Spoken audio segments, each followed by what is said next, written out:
Unfortunately, we have lost huge amount of human lives.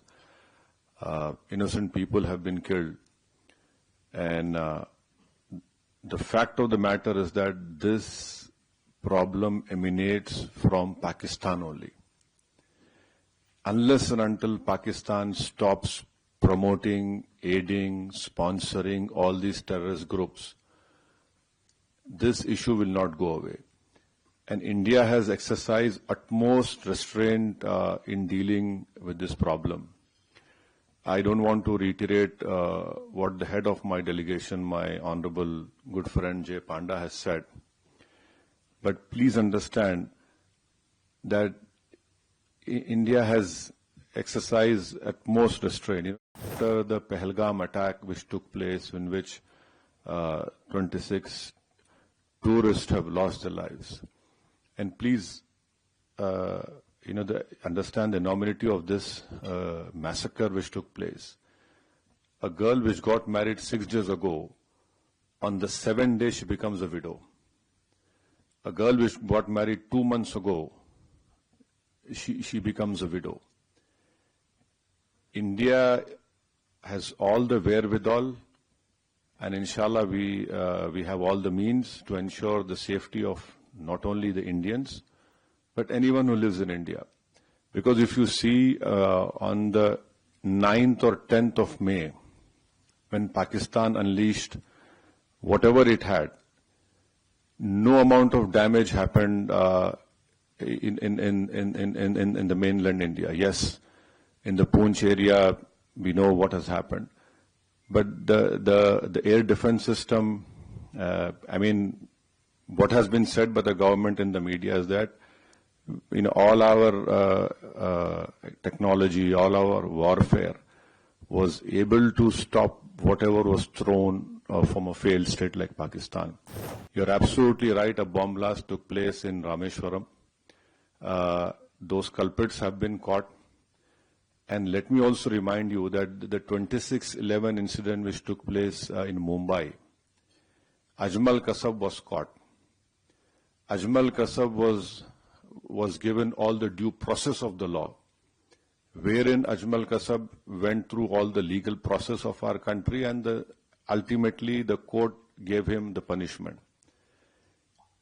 Even after that, the Indian investigators gave all the evidences which was required to the Pakistani government. They had given proofs, audio recordings. And can you believe at that time when this 26/11 incident took place, the Pakistan foreign minister was in India. So this is a state which is not at all connected. It is not at all concerned about the safety and what the message that goes out. But unfortunately, because of Pakistan's intransigence, that trial didn't go further up. But when Bahrain was heading the FATF committee and Pakistan was put in the grey list, that trial proceeded. And after that, Pakistan came out of grey list, and unfortunately those people were convicted only in money laundering, not in terrorist charges. And there was a UN designated terrorist called Zakiur Rahman Lakhvi. I don't know where in the world the prison system is such that Mr. Zakiur Rahman is a designated terrorist, and by being in prison, his wife gives birth to a child. Now this is what Pakistan's legal system or the support of the state is concerned. I can only assure you, with all the responsibility, that our government has taken all the steps to protect the life and limb of every Indian. And this government has made very clear. Next time you take up this misadventure, it will be beyond what they are expecting. See, we don't want to reply in that way, but there is a limit to the patience of the Indians.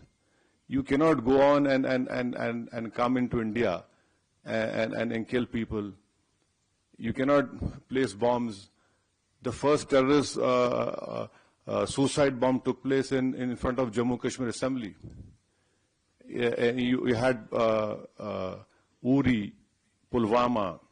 Last year in July, terrorists had went and shot these Hindu pilgrims who were going in that particular bus. 7 people were killed. So now I think there is unanimity in our country, irrespective of whatever political affiliations we belong to.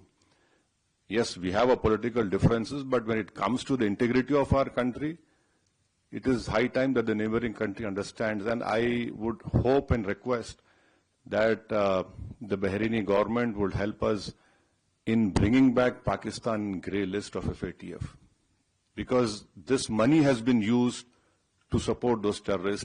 I'm sure our chairman, my friend Jay Panda must have told you that when we had bombed those 9 terrorist sites, especially Bahawalpur of LET, how is it that a designated terrorist is offering namaz-e-janazah of those people?